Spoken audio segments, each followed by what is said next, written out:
What happened to Blessing? Part 3. Blessing's parents had finally made up their minds. She was going to a boarding school. The complaints from the community had been too many, but they always dismissed them because at home she behaved well. However, the day Efe, their trusted house help, reported Blessing's rudeness to an elderly guest, they knew they couldn't keep ignoring it. Efe, who had raised Blessing like her own child, was heartbroken. She pleaded with Blessing's mother in private. "Please ma, she's just a child. Let me work on her. I promise she'll change," Efe said to Jemfua. But Blessing's mother was firm. "Efe, I appreciate everything you've done for her, but I am her mother. I know what's best for her. She needs discipline, and she won't get that here."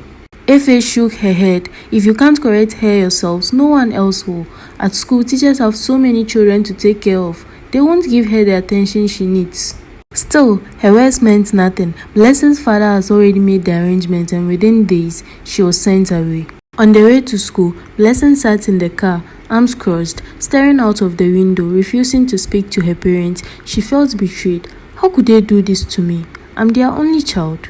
Her first days at boarding school were miserable. The street routines, the lack of freedom, everything was different. The teachers were harsh, the seniors were bullies, and she couldn't get away with the things she did at home. But over time, she adjusted. Efe, still filled with love for her, continued visiting in secret. She brought Blessing her favorite food, checked on her and gave her advice. Each time she prayed that the girl would change.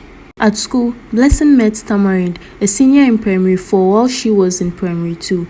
Though they were in different classes, they shared the same boarding room and became close. One evening, as they lay on their bunk beds, Tamarind told her story. "My mother died when I was little," she began. "My father remarried and my stepmother hated me. When my father was around, she pretended to care. The moment he left, I became a slave in my own home." Blessing sat up surprised. "And your father never noticed?" "No, he was always working, and if I tried to tell him, she would threaten to kill me." Tamarind continued, explaining how her stepmother eventually sent her to a boarding school just to get rid of her.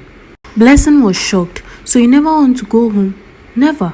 I'll finish school, move away and live life on my own terms."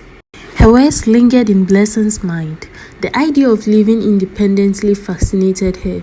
"Maybe I don't need my parents either. Maybe I should leave too."